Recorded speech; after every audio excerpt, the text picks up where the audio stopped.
The CBS Radio Mystery Theater presents... Come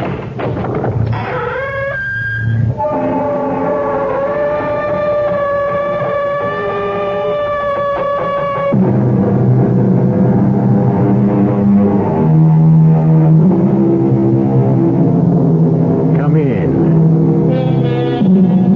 Welcome. I'm E.G. Marshall.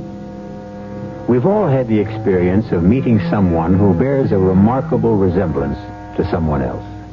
In a country peopled by 220 million individuals, is it possible that someone, somewhere, is your double? Not just someone who looks like you, but a complete and exact double? Susan Hollis can answer that question better than I. I was waiting for the light to change at 5th and 49th when it began. A stoutish, stylish, older woman was headed past me for the door to Saks when suddenly she stopped and her jaw dropped, looking for all the world as if she was seeing a ghost. Helen Roberts! I can't believe it. I'm afraid you've made a mistake. Oh, not me, honey. Don't try to tell your one-time friend and next-door neighbor that you're not Mrs. X. Daniel Rogers of Sterling Drive in Sandport. Nope, just plain Susan Hollis of Jackson Heights, Queens. Okay, that's the way you want it. Heaven knows I want no part of you. I'm only sorry to see you looking so well after what you did. By this time, the way you were going, I thought you'd have been long dead.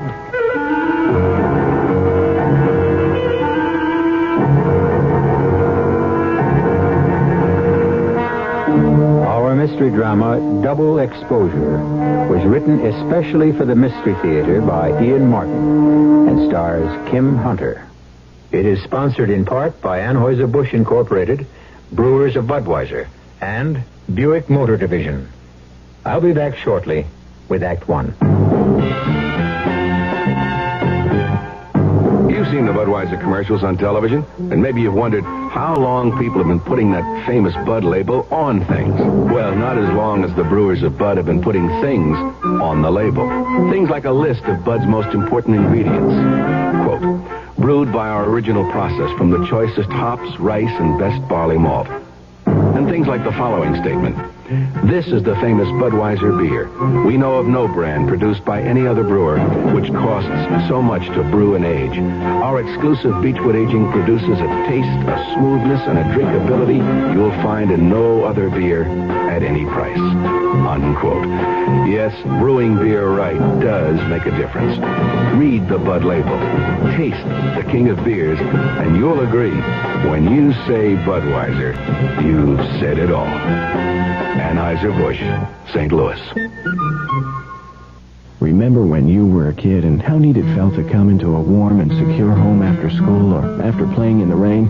And you probably thought that when you grew up, you'd want your own home to feel that same way. Well, time has taken you into a home and a family, but that feeling that you and your home long for seems to be missing. Well, Kay and Bill Evans have a simple solution. Drapery's Unique, the home of distinctive custom decor in Keystone Park. Choose exciting wallpaper for the kitchen. Give warmth to the den by the addition of woven wood shades, of which Drapery's Unique has the Southwest's largest selection. Or make the living room more livable with custom draperies available in over 6,000 different fabrics. And right now couldn't be a better time to give your home that feeling by taking advantage of Labor Less Savings, now until September 15th. 50% savings on labor and 25% savings on lining for custom draperies. Once again, 10-day delivery available at Drapery's Unique in the Keystone Park Shopping Center.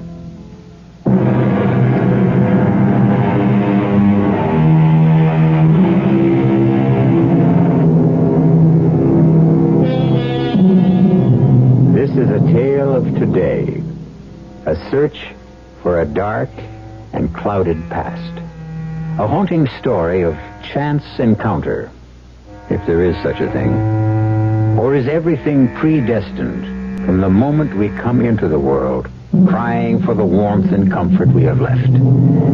This is a story whose present is buried in the past, to be lost and found again in the future. But it is not my story. It belongs to Susan Hollis. Well, it wasn't a very pleasant encounter, but it was just a small mistake in identity. something to be disregarded. But in the meantime, the light had changed, and I stepped off the curb. And it happened again. This time it couldn't be waved away as easily. It changed my whole life. Helen. Well, I'll be damned. Look, I'm not... All these years looking for you, and the first day I'm back again in the U.S., you're the first person I run into. Look, I'm sorry, but I am not Helen. Oh, now, look, you can't get away with that. Don't you think I know my own wife? What? Oh, come here. We better get back on the curb. We're blocking traffic. Here, let me give you a hand. But I wasn't going back this way. I wanted to cross. And I wish you'd listen to me. I am not Helen Roberts. And I'm certainly not your wife. Well, technically, of course, the Roberts is out. What is the name now, anyway? My name is of no importance to you. Now, if you'll be kind enough to let me go... Come on now, Helen. Give me a break, huh? Now, let's go somewhere for a drink, and I can at least tell you about the children. Or don't you even want to hear about them? Will you listen to me, please? I have never been your wife. I've never seen you before in my life. But I just saw you talking to Lillian Freiberg before she went into the store. I never saw that woman in my life before either. This is getting like a nightmare. Look, I just Helen, don't Helen, want to... please, be reasonable. Now, if you don't want to talk here, give me a phone number or an address where I can reach you. Let me go. Or I warn you, I'll holler like all get out for a cop. I'm sorry. And once more, just so maybe it will sink in, I am not who you think I am. I would have laughed at the whole thing, except they both seemed so darn positive. All afternoon, the incidents came back to haunt me and annoy me. Because of them, I kept making typos and got so behind in my work. I finally did forget the whole silly thing in a rush to get all my letters typed in time to make the subway before the rush hour. But having dinner with Ed that night, it came back to me. And I told him about it. You sure you don't want dessert? No, thanks, Ed. Just enough room to finish my coffee. You go ahead, though. Not me. I'm having trouble squeezing into my uniforms right now. Sitting in that squad car does it. On you, it looks good. On me, it looks just as bad as anyone. Except it don't matter all that much. What do you mean? If I got all the way back down to 175, I still couldn't get anywheres with you. Ed, please. Our friendship is too valuable to me. Let's not start that again. Oh, don't worry. I took my licks on that 2 years ago. Well, I say 1 year ago. If you were sweet and kind, Ed. To wait that whole year after Carl died. Well, I had to give you a chance to shake down, Susan. That was one rough marriage. Poor Carl. 2 months we had. And then 4 years in a wheelchair. Well, it's the risk you take when you're a cop. At least the way it's turned out, he left you a pretty rich woman. All the money in the world couldn't make up for...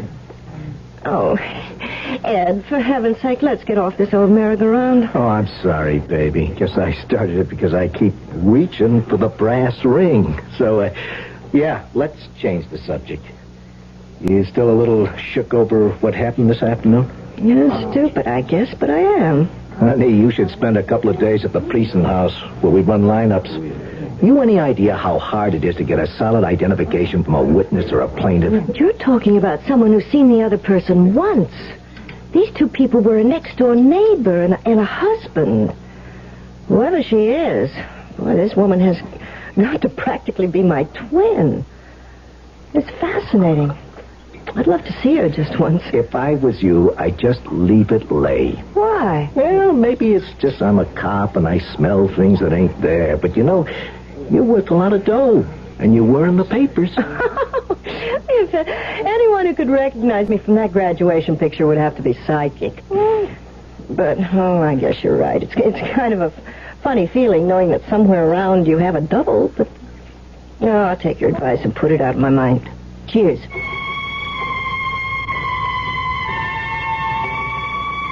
I wasn't going to be allowed to forget it.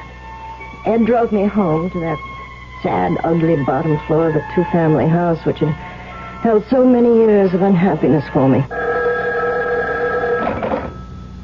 Hello? Good evening. Is this Susan Hollis? Yes. Who's talking, please? Now, please don't be alarmed, and please don't hang up. It's Dan Roberts. Who? You're the man who stopped you on the street today at lunchtime on 5th Avenue, remember? How did you find my phone number? Oh, the way the visiting fireman always forgets to do. I looked in the phone book. But how did you know what book to... And how did you know my real name? If it is your real name. It is.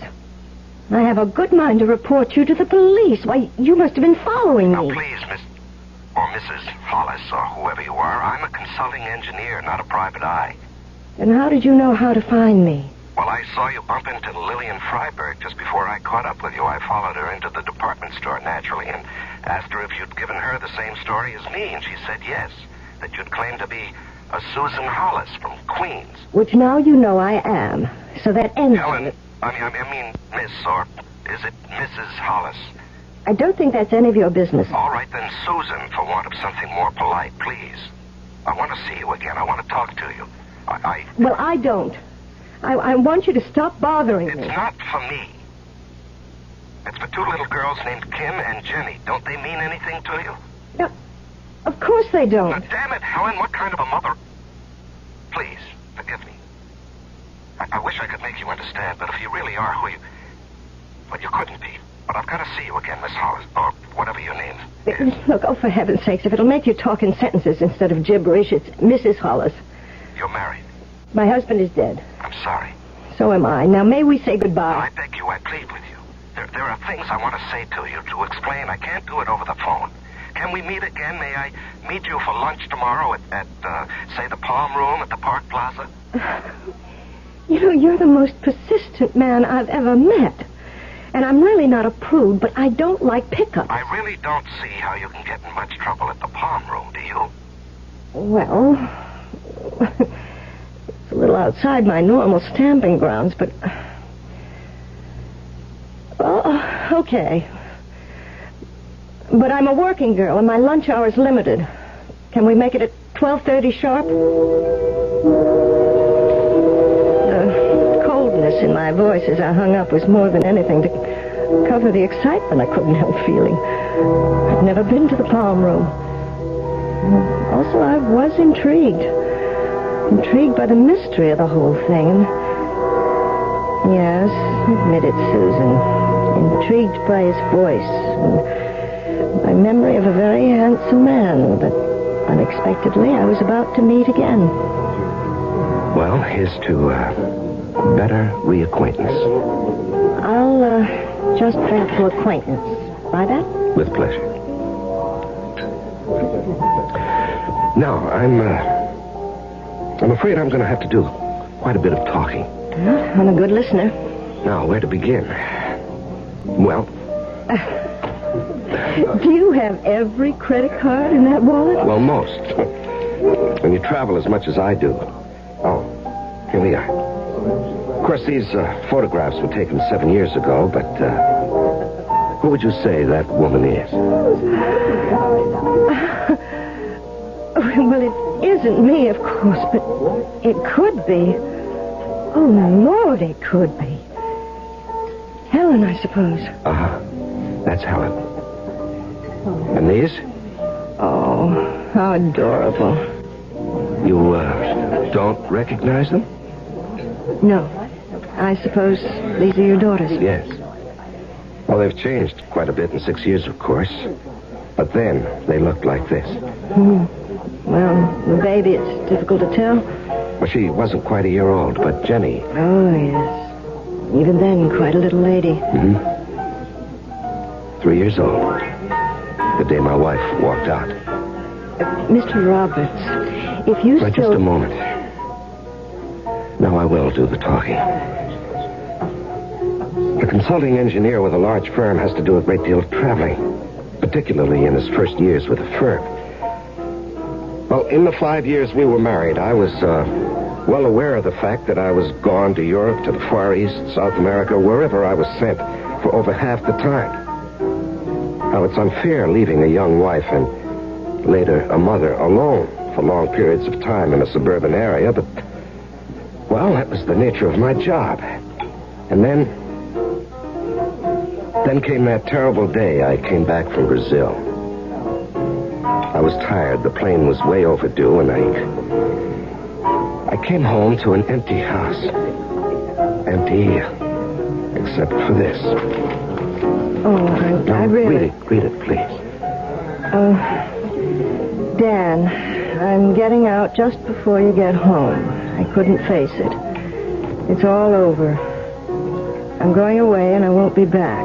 I guess it doesn't do much good to say I'm sorry. Helen. P.S. I'm leaving the kids. They'll be better off with you. And she dropped completely out of sight. Oh, I was mad at first. I made no attempt to trace her. I had to go to England on a job, so I sold the house and took the kids with me. They're still there. Except now I'm home again and looking for somewhere to bring them back to. And Helen? And Helen. With no luck till yesterday. But I'm not Helen. I'm someone else. However, I do, I know a lot of policemen. Maybe I can help. What was the date she disappeared? April 14th, 1968. What? Is something wrong? What is it?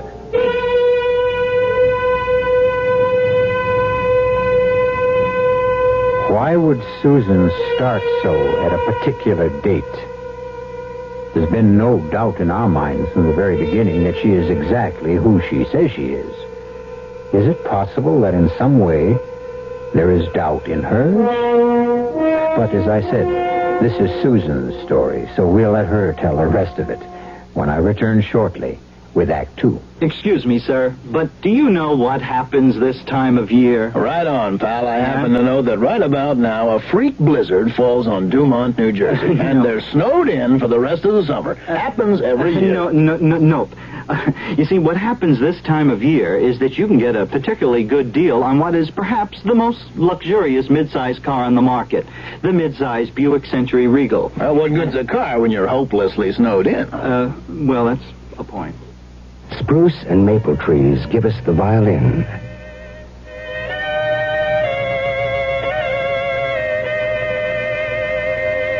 And if we don't stop burning them down, we'll have a little less music.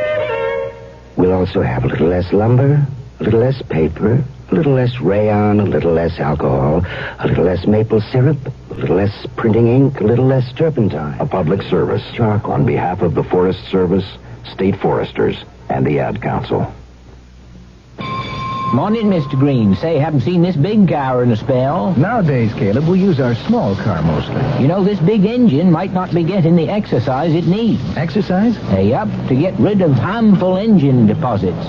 Make sure you're using Quaker State motor oil. It's fortified to fight deposit buildup. Is Quaker State still available in most places? Yup, but people need it now more than ever. Quaker State your car to keep it running, yeah.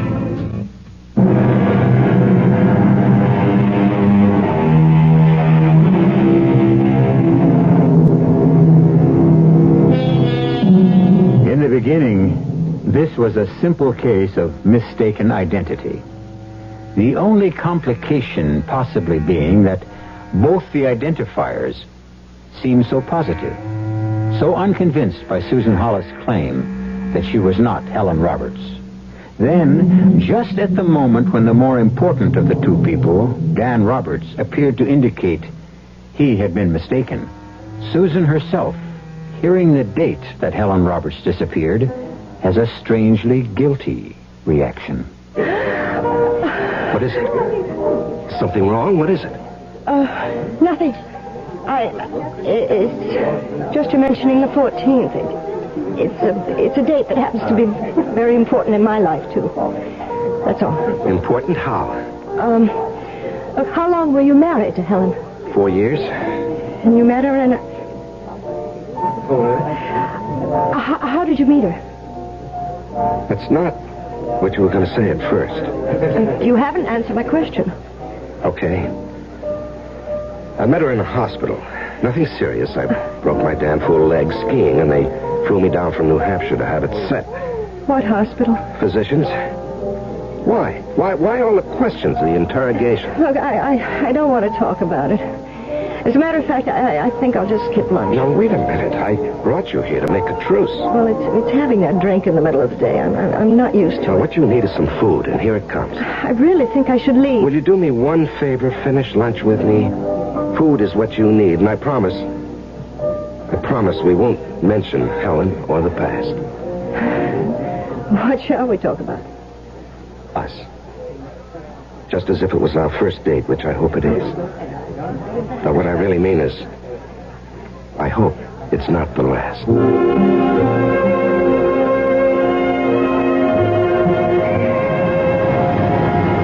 Thank you for the palm room. And I have to confess that's really what lured me into accepting your invitation. Oh? Where would you like to go next time? Oh, well, I'm not sure there should be a next time. Well, why? Haven't I told you I'm ready to believe you're exactly who you are, Susan Hollis? Yes? But you haven't told me exactly why. Well, I'm afraid I was desperate enough to engage in some skullduggery. Like what? I stooped to snoop. You see, I went out to Jackson Heights and your neighborhood this morning, and by posing as a survey taker, I got quite a bit of information about you from the butcher, the baker, your landlord, and so on. Well, I think you had one hell of a nerve. What did you find out? Just that you are Mrs. Hollis, that your husband was a policeman, and that while going to the aid of an old lady who was being mugged, he was shot in the back, in the spine, to be exact, by the mugger's accomplice, and that he spent the rest of his life almost completely paralyzed. I'm sorry, Susan. I want somehow to make up some of it to you. Why? Well, it's too complicated and too intimate to be talked about here and now. Look, this is my building anyway. And I'm already late getting back. Goodbye, Dad. Please, Susan. Look, I don't know what I'm getting into. Nothing you'll be sorry for, believe me. How can you convince me of that? How can I convince... All right, I'll make a bargain with you, Dad. I accept without hearing the terms. Don't call me or come to my house. I'll call you within the next 3 days, I promise. Just give me your number where I can reach you.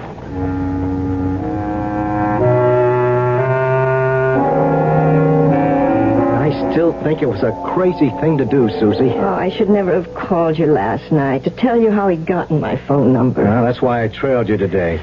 Well, what did he want to talk to you about? 2 things, really. And they both sort of surprised me. How? Well, first off, he showed me a picture of his wife. Huh? And even given the fact that it was taken 7 years ago, the resemblance was absolutely uncanny. A picture can be touched up so you couldn't tell her from your own mother if you start from someone who looks near enough alike. But why would he want to do anything like that? What would be the point? Just to meet me? Why not? Oh, Ed, you're sweet. Maybe I'm something very special to you, but I'm not nearly as attractive as You'd be surprised how attractive even the ugliest dame with 250,000 fish in the bank, to say nothing of Carl's insurance and your own savings, can look to a guy who lives off of women. Look, you can't think that about someone as sweet and as nice as Dan. Oh? Hey, we're on a first-name basis now already? Well, Oh, you don't have to tell me. I could tell by the way he was turning it on.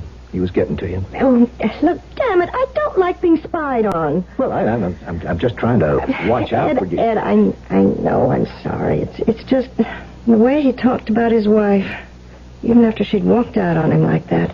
Walked out on him like what?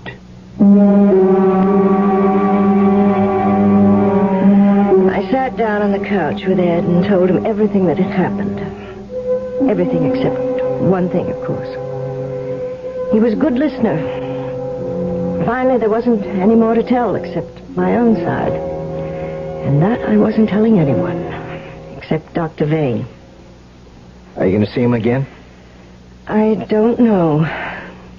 If we do see each other, I'll be the one to decide. And if I do, I don't want to be followed. I'm going to make you mad, Susie. But till your Mr. Dan Roberts checks out A-OK with me, I'm keeping my big nose in this. Oh, Ed, you don't have to worry about me and fortune hunters. That money that Mrs. Westingate left to Carl when she died is in escrow. I'll never touch it. It was to make up for Carl being hurt and saving her from the mugging. It isn't my money.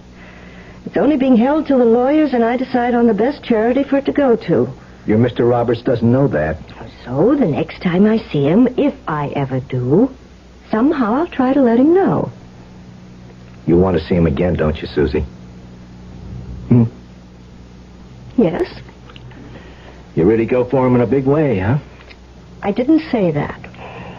I've seen you hurt so bad once through nobody's fault. I wouldn't ever want to see you hurt again. Well, I'm sure Dan would never do anything like that. How can you be sure? Why did his wife run out on him? Where did she go? How come she dropped out of sight like a stone in a pond? Where is this Helen Roberts, if there ever really was one? There's a million questions to be asked, Susie. And what's more, answered. Look, they can all wait, Ed. There's one of my own that has to be answered first.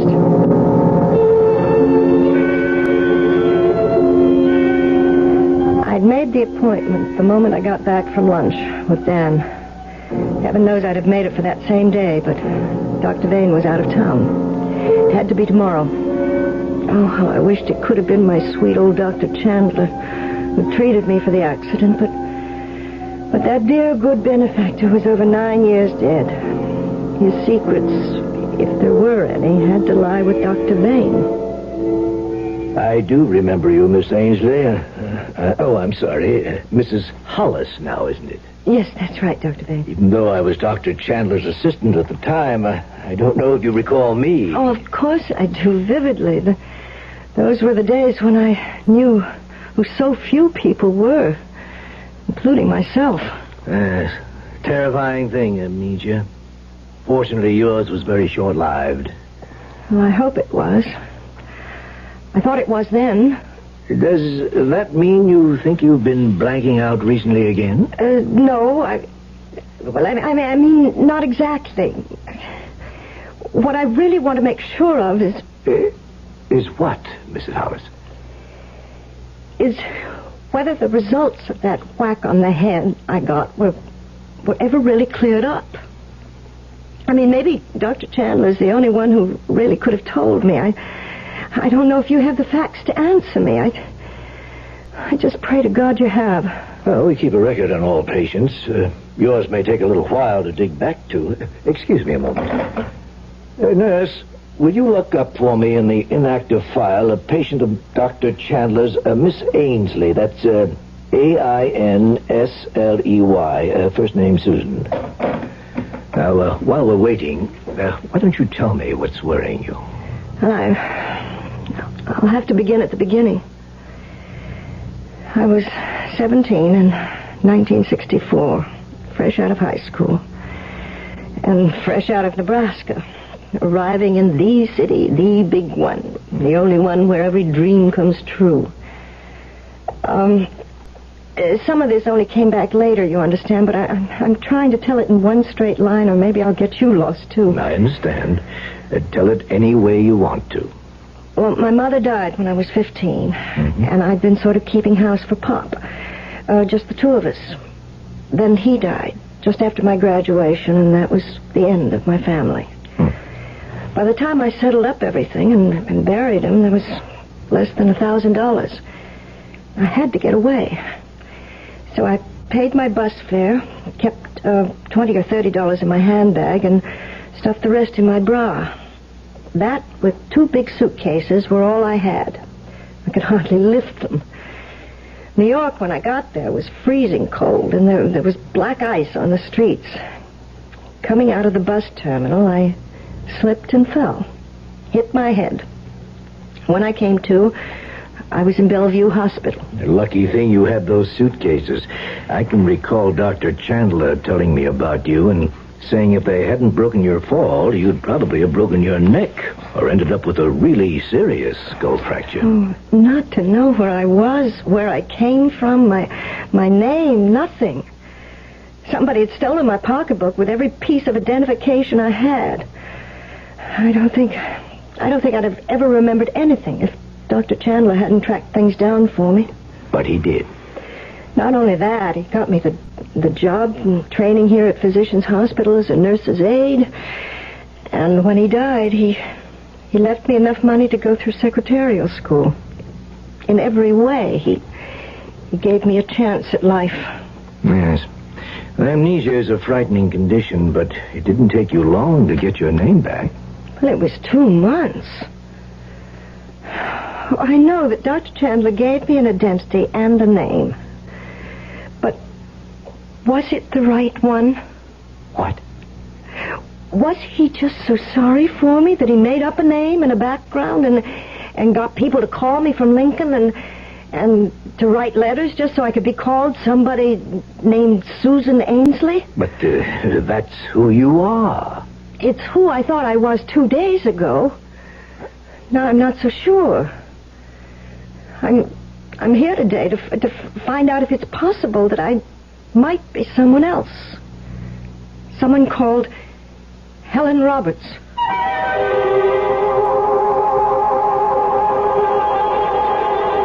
Surprised? Or as is usual with good listeners, were you already ahead in this story as it unfolds, and at least half suspected this might be the case? Well, it will be up to the lady herself to tell you that when we return shortly with Act 3. Who knows how to help you solve your shopping problems?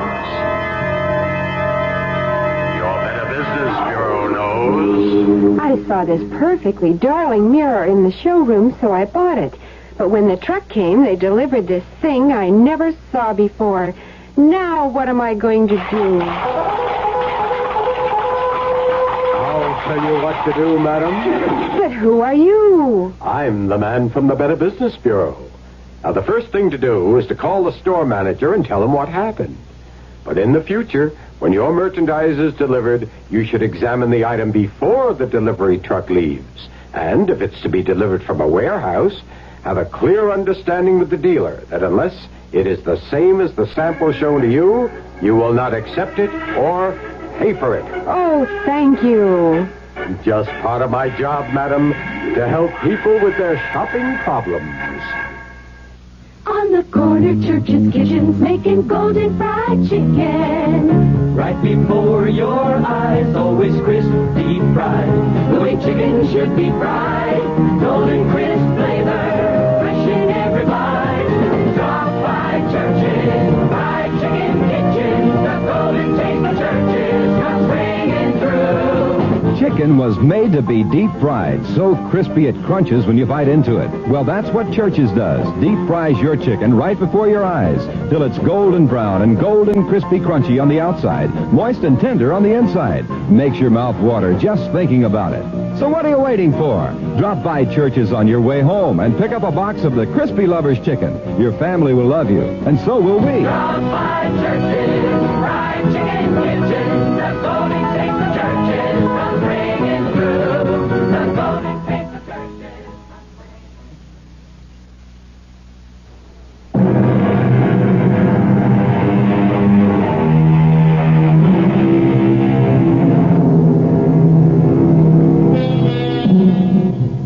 Confusing story, isn't it? With all its twists and turns.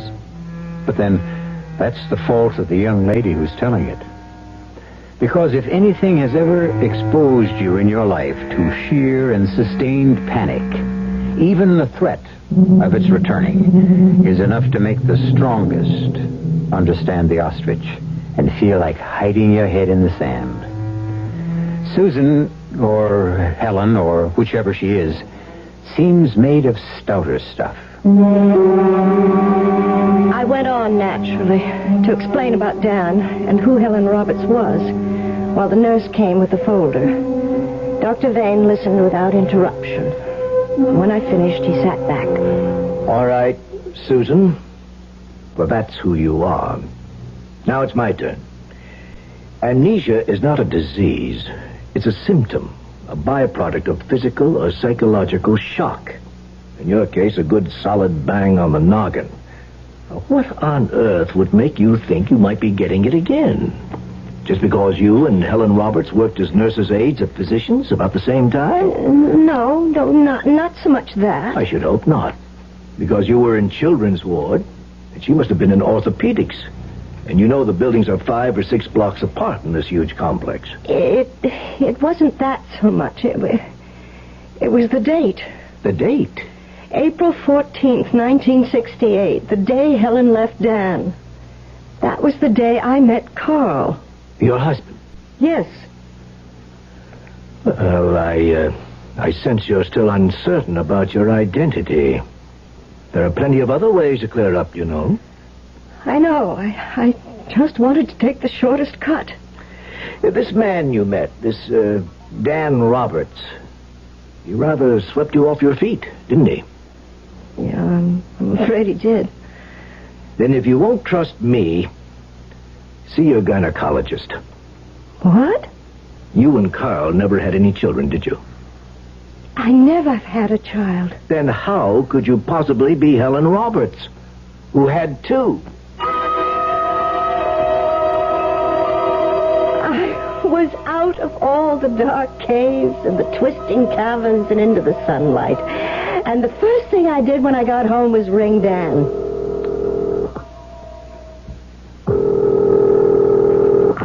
Hello? Dan? Yes, who's this? The problem lady. Susan. Is that offer of a date still open? Just name the time. All right, tomorrow. Friday night. Where do we go? I'll pick you up at your office after work, and, we'll drive up into the country and have dinner.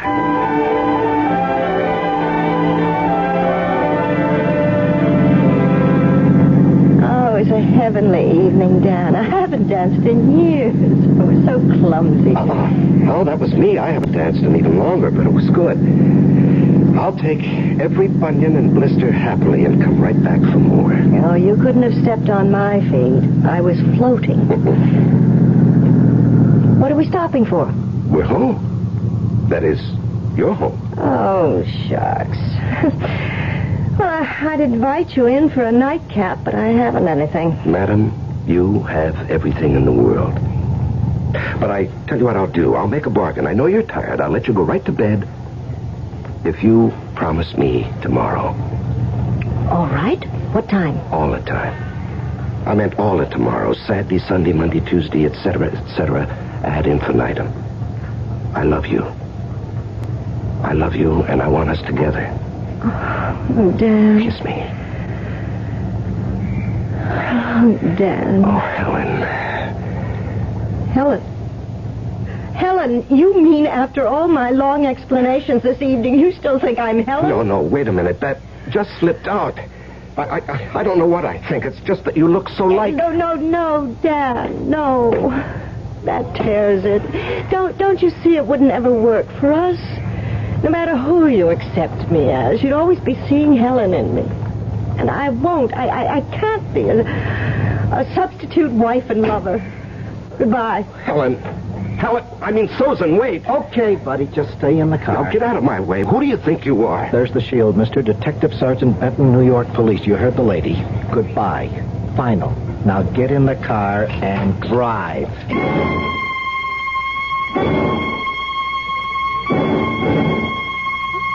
Oh, I know you meant well, Ed, but why did you have to butt in? The way it looks, you're better off without this guy. You could be right about that, but I'd like to mind my own business. This isn't any business for you. I'm telling you, I got this straight from the Sandport police. They ain't closed the file on this guy Roberts. The way his wife disappeared and all. Okay, so she took a powder. That happens. But why doesn't she show up anywhere else? Huh? How come she never even comes back for the clothes and jewelry she left behind? Wait a minute, Ed. Are you trying to suggest that Helen is dead? He could have done away with her. Dan? Oh, don't be silly, Ed. But if she isn't alive anymore... Oh, if I just knew that. Maybe there'd be a chance for both of us. I'd made up my mind before I got rid of Ed.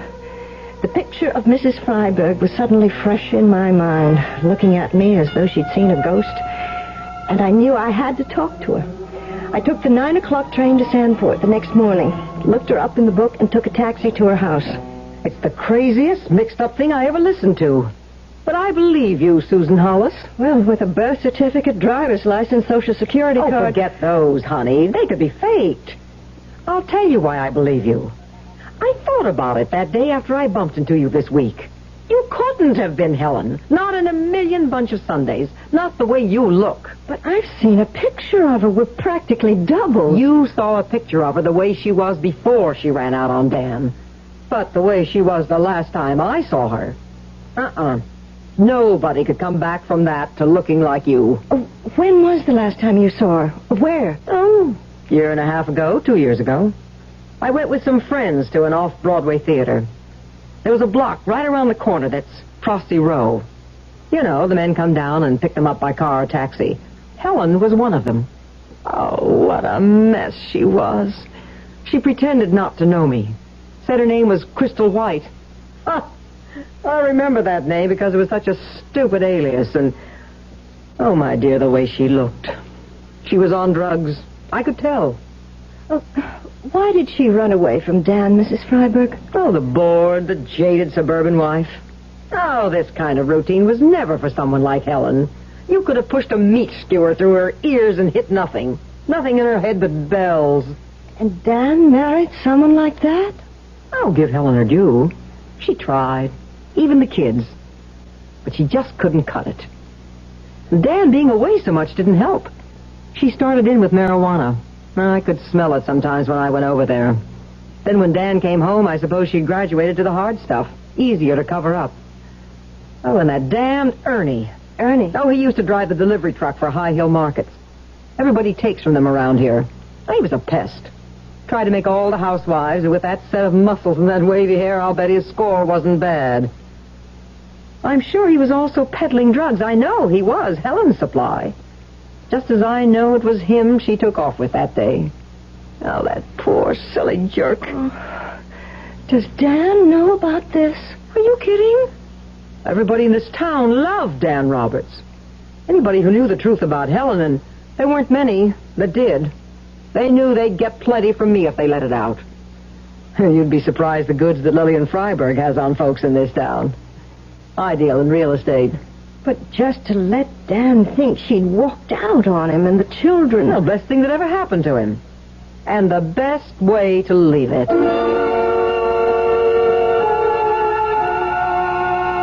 it was a sad, long ride in from Sandport. It didn't help to find Ed waiting for me in his car outside my house. Susan, I've been waiting for you over an hour and a half. Where have you been? It doesn't matter, Ed. I don't want to see anybody. That's where you're wrong. You and me are taking a ride. Hop in. I just had one. I don't want another. You want this one. You don't know it, but it's Christmas. You listen to Santa, Ed, and I'll explain while we're on the way. Doors open. Get in. All right. First off, clean bill of health on your boy, Dan Roberts. He checks out A-OK. Owe him and you an apology. Are you taking me to Dan? No, he's on his way down where we're going in his own car. I broke the whole story to him. Now I gotta break it to you.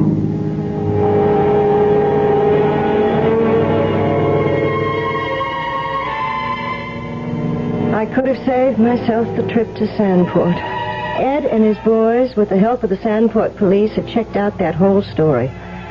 Only they'd taken it a giant step further, to a halfway house in Brooklyn, where we were headed for now. I had all her things out on the desk already, you see, for the other gentleman, her husband. Mrs. Whittle, this is the young lady I told you about. Oh, yes. Oh, just let me change my glasses. These are for reading, and the others are... Oh, my, yes, you do. Just like her. Before, you know. Before? Before she got hooked on those awful drugs.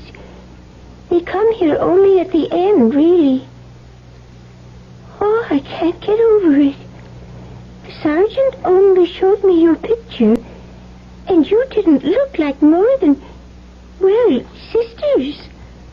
But seeing you in person and comparing it to this picture, regular twins. Oh, Ed, why did you bring me here? What difference does it make? I just thought, Susie, that you ought to know your rival is gone for good and all. Now, if he's what you want, you don't have to play second fiddle anymore. Where's Mr. Roberts? He went over to the grave. He said to ask the lady if she'd join him there. You know where it is, Sergeant. Yeah.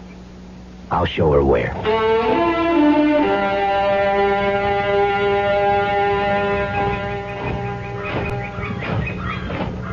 I came, Dan. Mrs. Whittle said you wanted me to. I put some flowers on the grave. It looks so bare. Oh, Dan, what can I say? Thank God. What? You can say thank God for both of us. No, I'll change that. For all of us. Poor Helen. No, it's a terrible gift, but the best she could have given us. Oh, Susan. There's only one name now, only one woman, and she's not Helen. I can offer you total belief now. Will you accept it? Of course, Dan. And me. You will marry me, won't you? There's nothing to stand between us now. Well, there are 2 little girls in England. Who can't wait for me to give them a mommy of their own. And I can't wait to write them to tell them I found the perfect one. Because she's so like their own? No, because she's just the opposite of their own. She's her own woman, which Helen never was. I want her to be my woman. Oh, Dan. Oh, maybe we've both come home at last. To stay, Susan. To stay.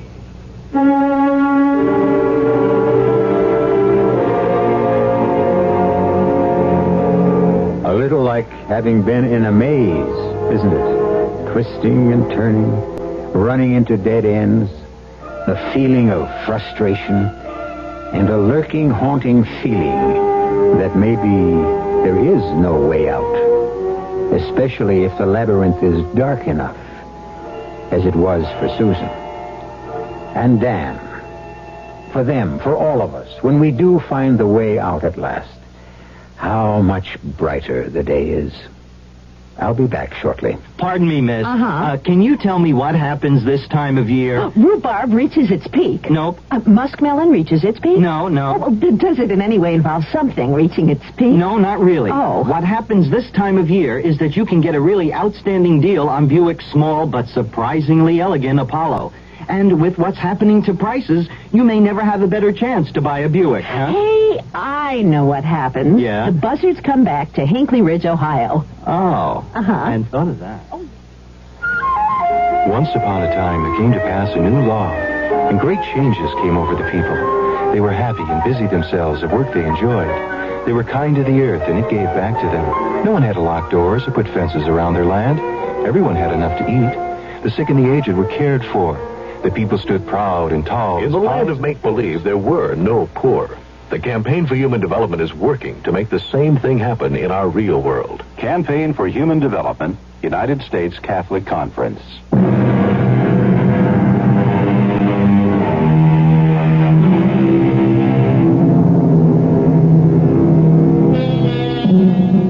Susan Hollis is now Susan Roberts, and they do live in suburbia again.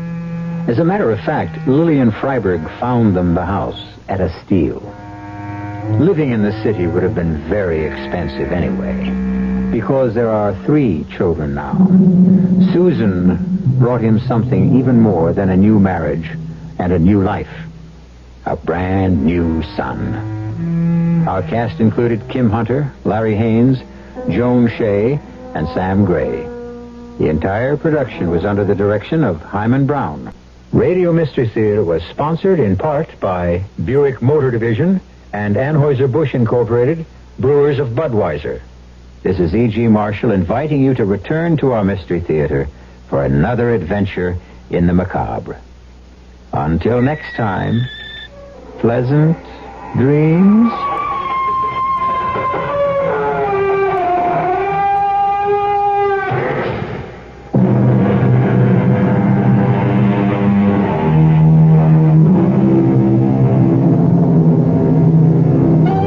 For the best food anywhere in town, hop in the cafeteria. There's a handy Wyatt close to you. The food is great. And thrifty, too. At your nearby Wyatt cafeteria. Eat out at Wyatt's Cafeterias tonight. There's one in your neighborhood. It's the goodest. It's cheaper than eating at home. Eat at your nearby Wyatt cafeteria. When we got a lot of wash we gotta do, and all the skirts and shirts are dirty through and through, that's when we're glad for Fab. Clean, so clean, lemon fresh and true. Fab's our scene of Booleana.